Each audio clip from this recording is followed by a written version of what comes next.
नमस्कार दोस्तों, स्वागत है आपके अपने YouTube channel Rajiv competitive class में। दोस्तों, इस क्लासेस में आज हम जो पढ़ने जा रहे हैं वो आपका देखो प्रिमिटिव इकोनॉमी के बारे में, प्रागैतिहासिक अर्थव्यवस्था के बारे में। अब ये चैप्टर किनके लिए इम्पोर्टेंट है, ये क्लास किनके लिए है? ये क्लास देखो बात करें अगर आप यूपीएलटी ग्रेड या फिर अन्य किसी एग्जाम की आप तैयारी कर रहे हैं तो उन सभी के लिए। खासकर जब यूपीएलटी ग्रेड की वैकेंसी आ रही है उनके लिए बहुत ही महत्वपूर्ण क्लासेस रहने वाली है, क्योंकि देखो इस चैप्टर से आपके सवाल आए हैं और इसे पूछे जाते हैं। तो इसमें हम पहले तो पूरा प्रॉपर क्लास को समझेंगे क्या कहता है, उसके बाद इसका हम प्रैक्टिस सेट को लगाएँगे ताकि अच्छे से आपको समझ सके, रिकॉल हो सके, ठीक है? तो चलिए स्टार्ट करते हैं बिना समय गवाए।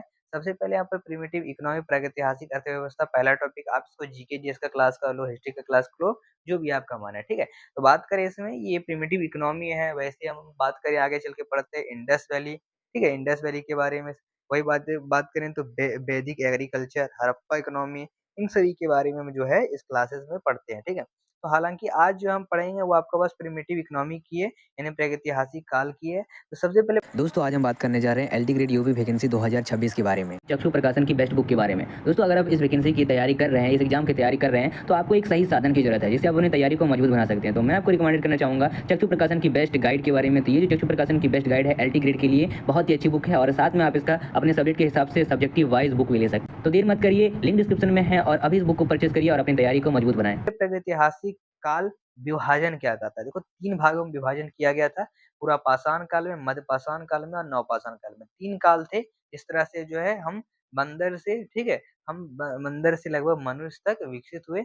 इस तरह से ये जो है डेवलप होते गया और आखिर चलकर हम जो है आगे चलकर मनुष्य बनते हैं, ठीक है? तो इन्हीं चीज़ों को हमको इस क्लास में पढ़ना है। अब सबसे पहला जो आपका आता है यहाँ पर, ये जो आदि मानव का काल है, यानी इसे हम पूरा आदि मानव काल कहेंगे, प्रागैतिहासिक काल को। यानी हम ऐसा कह सकते हैं कि जैसे प्रागैतिहासिक काल वह काल है जिसके लिए कोई लिखित सामग्री उपलब्ध नहीं है। सही बात है। इस काल के इतिहास की जानकारी हमें कहाँ से मिलती है? सिंपल सा बात है, जो पुरातात्विक स्रोत मिले हैं हमें, जो प्राप्त हुए, उन्हीं से मिलती है। मनुष्य के बात करें तो विकास के आधार पर मानव सभ्यता को हम 2 भागों में विभाजित कर देते हैं। एक पाषाण युग आता है, एक धातु युग आ जाता है। तो इतिहासकारों के अनुसार जो है इस सभ्यता का जो उद्भव है एवं विकास जो है प्रतिनूतन काल में हुआ था। अब इसमें 3 काल जो मैंने आपको बताए थे, पुरापाषाण काल, पैलियोलिथिक एज, अब वही बात करें मध्यपाषाण काल, मेसोलिथिक एज और नवपाषाण काल, नियोलिथिक एज आता है। तो पहला आपका पुरापाषाण काल को समझने पड़े, यानी पुरापाषाण युग को। अब ये इसमें देखो क्या-क्या चीज़ें पढ़नी पड़ती है। इसमें देखो आपको सारी चीज़ें दी गई है।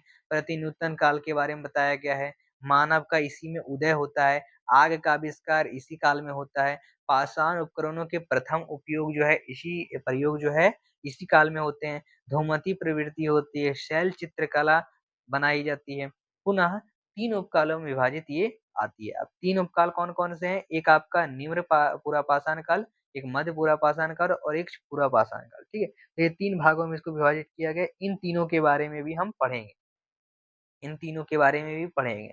अब जैसे पुरापाषाण काल है, इसको अगर हम सिंपल से समझे, जैसे पुरापाषाण काल को हम 3 भागों में विभाजित कर देते हैं। पहला एक आपका निम्न पुरापाषाण काल। अब ये काल जो है कब से कब तक है? ये लगभग 5 लाख ईस्वी पूर्व से 50,000 ईस्वी पूर्व तक का काल चलता है। समझ सकते हैं आप? और इस काल में जो है मानव जीवन अस्थिर में आता है, और इसी काल में जो है अग्नि का आविष्कार होता है। मानव समूहों में शिकार कर अपना भोजन संग्रह करता है इसी काल में। और भारत में पुरापाषाणिक कालीन औजारों की जो है सर्वप्रथम जो है यहीं पर अ, आती है निकल के, मतलब जो बात करें सिंपल सा ऐसा बात, जैसे भारत में सर्वप्रथम, ठीक है? भारत में सर्वप्रथम जो खोज की गई थी 1863 ईस्वी में, जो रॉबर्ट ब्रूस फुट ने की थी, यही पुरापाषाण कालीन औजारों की, ये आपको याद रखना है। इसमें काफ़ी सारे मुख्य औजार भी आते हैं, जैसे कुल्हाड़ी आता है, हस्त आता है, कुठार आता है, ठीक है? ये सारी चीज़ें जो आती हैं, चॉपर्स जो बात कर लेते हैं, देखो आपको यहाँ पर कई सारे औजारों के दिखे होंगे, स्टोन के बने हुए बहुत सारे, ठीक है? तो एक तो आपका बात करें, आपका फर्स्ट जो आपका आता है, जो मैंने अभी बताया था, पहला निम्न पुरापाषाण काल। फिर आपका देखो मध्य पुरापाषाण काल आता है। मध्य पुरापाषाण काल क्या है बताइए? तो मध्य पुरापाषाण काल का जो काल है लगभग 50,000 ईस्वी पूर्व से कब तक का है? 50,000 ईस्वी पूर्व से 40,000 ईस्वी पूर्व तक का है, ठीक है? अब इसमें क्या होता है? इसमें जैसे अग्नि का प्रयोग व्यापक पैमाने पर यहाँ पर किया जाने लगता है। जैसे हमने तो लगभग पहला आपका निम्न पुरापाषाण काल में खोज ही किया था। और पूरा तरह से प्रयोग जो है इस काल में हम करने लगते हैं। और इस काल को हम फल संकृत फल संकृत यानी फ्लैट फ्लैग कल्चर भी कहते हैं, फ्लैग कल्चर भी कहते हैं। और इस काल में हम पत्थर के गोले जैसे वाटिका सम उद्योग से वस्तुओं का निर्माण करने लगते हैं। इसमें मुख्य औजार फलक, फ्लैग आते हैं, मेदनी, छेदनी, खुरचनी, ये सारी चीजें मिली हैं। ठीक है। और इसमें काफी सारे जो है ये जो बात करें, जो अभी मैंने बताया मध्य पूरा पाषाणी काल की जितने भी चीजें हैं वो काफी सारे स्थलों में हमें देखने को मिली है। जैसे उत्तर प्रदेश मिर्जापुर में मिली है, नेवासा जो महाराष्ट्र में, उड़ीसा, इन जगहों पर मिली है। एक लास्ट आता है उच्च पुरा पाषाण काल। इस पूरा का पाषाण काल का जो है काल है 40,000 ईस्वी पूर्व से 10,000 ईस्वी पूर्व। अब इस काल को भी दो मुख्यतः दो भागों में विभाजित किया गया। एक नए चमक उद्योग में और एक आधुनिक मानव यानी होमो सेपियंस का उदय इसी काल में होता है। ठीक है। और सबसे जो हम लोग हैं होमो सेपियंस, और सबसे पुराने चित्रकारी के प्रमाण भी जो है भीमबेटका इसी काल से प्राप्त है। इसमें काफी सारे औजार हैं, फ्लेक है, लछनी है, सल्क है। और ये भी चीजें जो है हमें कई सारे स्थानों में देखने को मिलती है, जैसे बीजापुर, इनामगढ़, बेलन घाटी, इन जगहों पर देखने को मिले। तो ये तीन कालों में जो है पूरा पाषाण काल को पूरा जो है आखिर डिवाइड किया गया था। ठीक है। आगे चलते हैं, आगे चलते हैं अपने काल पर। यहाँ पर देखो जितने भी औजार पत्थर जितने भी मिले हैं सारे के चित्र यहाँ पर आपको दिए गए हैं। आप इसको डाउनलोड कर सकते हैं, स्क्रीनशॉट ले सकते हैं। किस तरह से लोगों के यहाँ पर जो है जीवन आरंभ होता है ये भी आपको यहाँ पर दर्शाया गया है, बहुत अच्छी तरह से प्रस्तुति किया गया है। यहाँ पर लोग समूह बनाकर रहने लगते हैं धीरे धीरे करके इस काल में। फिर आपका देखो पूरा पाषाण कालीन अर्थव्यवस्था जो अभी मैंने बताया था, इसमें क्या क्या इसकी अर्थव्यवस्थाएं थी, तो यहाँ पर सारी चीजें दी गई है, आप इसको अच्छे से पढ़ सकते हो। आगे चलते हैं, आगे चलते हैं आपका पूरा पाषाण कालिक अर्थव्यवस्था इसमें पूरा डिटेल से बताया गया है। और आगे चलेंगे तो आपका पाषाण काल आता है। तो मध्य पाषाण काल क्या है? ये जो काल है कब से कब तक का चलता है? इसका काल जो बात करें तो 9000 ईस्वी पूर्व से 9000 ईस्वी पूर्व से 4000 ईस्वी पूर्व तक। ठीक है। 9000 बिफोर क्राइस्ट, 4000 बिफोर क्राइस्ट। अब ये जो है इसमें न्यूनतम निशु काल कह सकते हैं। पर्यावरणीय परिवर्तन इसमें होता है, बड़े पशु विलुप्त हो जाते हैं, विविध पशु वन प्रजाति बन जाते हैं, नित्य शिकार की आवश्यकता होती है, झीलों का निर्माण होता है, काफी सारी चीजें होती है। जैसे मध्य पाषाणिक काल, इसमें जैसे आदमगढ़ हो गया जो मध्य प्रदेश में है, बांगौर जो राजस्थान में, इन सभी में पशुपालन में प्राचीनतम साक्ष्य प्राप्त हुए हैं। और इस काल में सूक्ष्म पाषाण यानी माइक्रोलिथिस फलक का भी उद्योग हुआ है। और मुख्य औजार इसके पत्थर के छोटे औजार, इसके मुख्य औजार जो है पत्थर के छोटे छोटे औजार आते हैं। ठीक है। और इस ये प्रमुख स्थल जो मिले हैं हमें मध्यपाषाण कालीन के, जैसे हमारा आदमगढ़ हो गया, भोपाल हो गया, बंधौर हो गया, ये सब राजस्थान में जो आपके आते हैं। वही बात करें तो आपका बात करें तो लखनाज उत्तर प्रदेश की, महारगढ़, सराय, नाराय, तो इन सभी जगहों पर जो है इन सभी के क्षेत्र मिले हैं। ठीक है। इन सभी के साक्ष्य मिले हैं इन सभी क्षेत्रों में। चलिए आगे चलते हैं अपने। इसमें देखो जितने भी छोटे पत्थर है उन सभी के यहाँ पर डिटेल बताए गए हैं। यहाँ पर लोग चित्र शैली भी करने लगते थे तब के टाइम में, ये भी दिखाया गया है हमें। इसमें मध्यपाषाण काल का अर्थव्यवस्था कैसे था, इसमें स्रोत था, उपकरण, शैल चित्र, पशुओं की हड्डियां, वनस्पतियां, अवशेष मिले हैं। बहुआयामी अर्थव्यवस्था यहाँ की थी। मछली पालन होता था, चिड़ियों का शिकार होता था, मधु संग्रह, मधुमक्खी, चूहे पकड़ना, चूहे का पकड़ा जाता था, उपकरण निर्माण किया जाता, श्रम विभाजन किया जाता था, ये वो करेंगे कारीगर, ये करेंगे। ठीक है। ये सारी चीजें। और वही मध्यपाषाण अर्थव्यवस्था पुरातात्विक प्रमाण जैसे भीमबेटका क्या है, इन सभी जगहों से शैल चित्रों में मधु संग्रह, शिकार करने का अंकन हमें मिला है। मध्य गंगा घाटी में उपकरण हेतु पत्थरों का अभाव, विंध्यन क्षेत्रों से पाषाण आपूर्ति, संपर्क, तो इन सभी जगहों से ये चीजें हमें प्राप्त होती है, तभी हम इसको बता पाते हैं। ठीक है।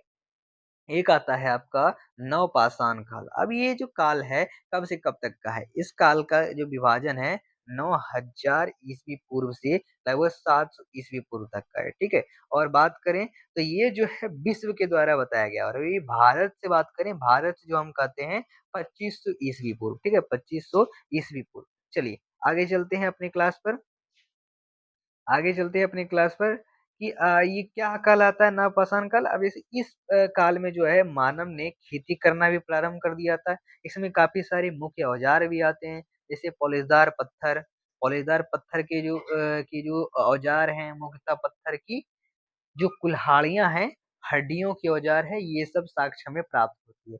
पाकिस्तान बात करूँ, ये कश्मीर हो गया, यहाँ पर महारगढ़ हो गया जो उत्तर प्रदेश में है, चिरांद हो गया, इन जगहों पर ये जो है नवपाषाण काल के साक्ष्य हमें प्राप्त होते हैं। इसमें जो लोग है अस्थायी निवास करने लगे थे, अपना एक समूह बनाने लगे थे, अस्थायी निवास करने लगे थे, वही कृषि, पशुपालन, नवीन उपकरण प्रकार, चाक का आविष्कार, मृद भांड निर्माण, ये सारी चीजें करने लगे। अब जैसे यहाँ पर अस्थायी निवास तो करने लगे थे, मान लो कि लोगों ने यहाँ पर एक अस्थायी निवास किया, यहाँ पर इनको जगह मिला, वो आगे चलते गए दूसरा एक अच्छा जगह मिला, वहां रुक गए, दूसरा अच्छा जगह मिला, वहां रुक गए, और जहां जहां उसको श्रेष्ठ लगा वो रुकते चले गए, और फिर जो है उनका एक तरह से अलग अलग धीरे धीरे करके शहर बनने लगा। सिंपल सी बात है। जैसे कुछ लोगों ने जाकर ठंडी जगह में, जैसे बात करें तो ठंडा जगह आपका कश्मीर साइड हो गया, इन सभी साइड पर जाके बसने लगे, तो उन सभी ठंडा हो गए, उन सभी धीरे-धीरे उन सभी में चमक भी आ गए, गोरे होने लगे। कुछ लोग जो है ज़्यादा जैसे बात करें अफ्रीका हो गया, इन सभी जगहों पर जाके बसने लगे, तो मतलब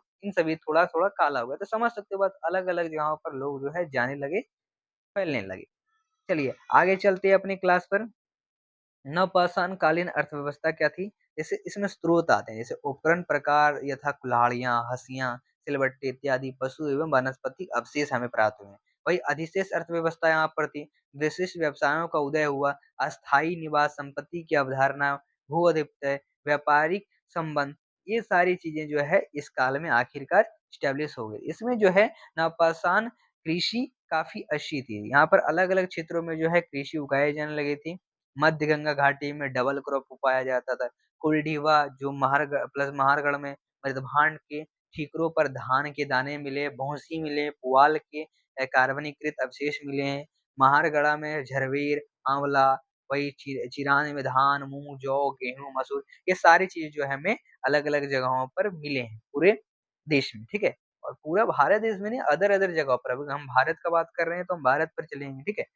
चलिए आगे चलते हैं अपने क्लास पर। अब इसमें एक आता है मानक निर्माण।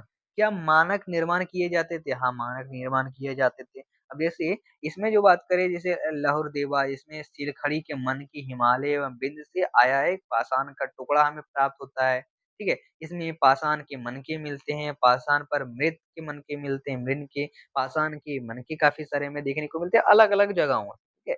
इसमें देखो एक ताम्र पाषाणिक संस्कृति भी आती है। यानी प्रागैतिहासिक मानव द्वारा प्रयोग में लाई जाने वाली पहली धातु तांबा थी, और इसी दौरान जो है तांबे के औजार के साथ पत्थर का प्रयोग जारी रहा, और इसी कारण इसे ताम्रपाषाणिक संस्कृति कहा जाता है। और कुछ प्रमुख जो है ताम्रपाषाणिक संस्कृतियां काफी सारे हैं, जिससे आहार संस्कृति है, कायथा संस्कृति है, सलवादा संस्कृति है, प्रभात संस्कृति है, मालवा, रंगपुर, जौरवी, ये सारी संस्कृतियां आती हैं। इन सभी का काल भी अलग अलग है। ठीक है? यानी हम नवपाषाण काल को विशिष्ट कुछ तथ्य की अगर डिटेल से बात करें, जैसे मेहरगढ़ जो पाकिस्तान का बलूचिस्तान क्षेत्र में है, इसमें इससे जो है हमें गेहूं, जौ की खेती तथा भेड़ एवं बकरी पालन प्रारंभ करने का हमें साक्ष्य मिलता है। वही कोल्डीवा जो है इलाहाबाद उत्तर प्रदेश से है, इसमें जो है विश्व में चावल उत्पादन का प्राचीनतम साक्ष्य हमें मिलता है, लगभग 6000 ईस्वी पूर्व पहले। 6000 ईस्वी पूर्व तक का हमको डिटेल यहाँ से प्राप्त होता है। तो अलग-अलग चीज़ें हमें अलग-अलग फैक्ट जो है हमें देखने को मिलती है, अलग-अलग विद्वानों के द्वारा अलग-अलग बातें बताई गई है। और इसमें काफ़ी सारे उपकरण व्यवसाय भी किए जाते थे। अगर आप कुल्हाड़ी वगैरह ये सब बना रहे हैं, तो वो सभी का जो है आप व्यवसाय भी करते थे, तो हाँ, वो सब व्यवसाय किया जाता था। वो लोग हड्डियों की भी बुनाई किया करते थे, वो लोग सुई, सिलाई इन सभी का व्यवसाय किया करते थे, ठीक है? वही चूड़ी निर्माण वो लोग करते थे, उपकरण बनाने का ये लोग उपकरण तैयार करते थे, तो काफ़ी सारे चीज़ें वो लोग व्यवसाय भी करते थे, ठीक है?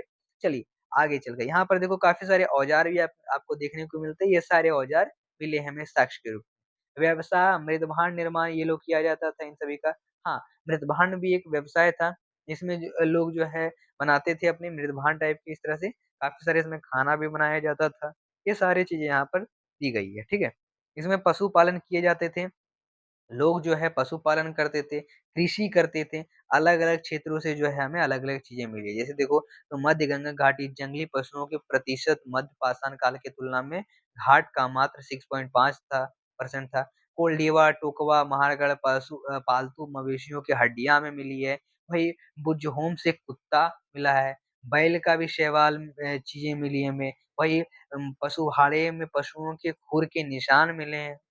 ठीक है? तो अलग-अलग जगहों पर अलग-अलग चीज़ें हमें देखने को मिली है। व्यापारिक संबंध काफ़ी इन सभी के अच्छे थे। अलग-अलग शहर में ये लोग व्यवसाय किया करते थे, जिस तरह से अभी हम लोग जाते हैं, ये सामान यहाँ नहीं मिलता, उस शहर में जाके मिलेगा।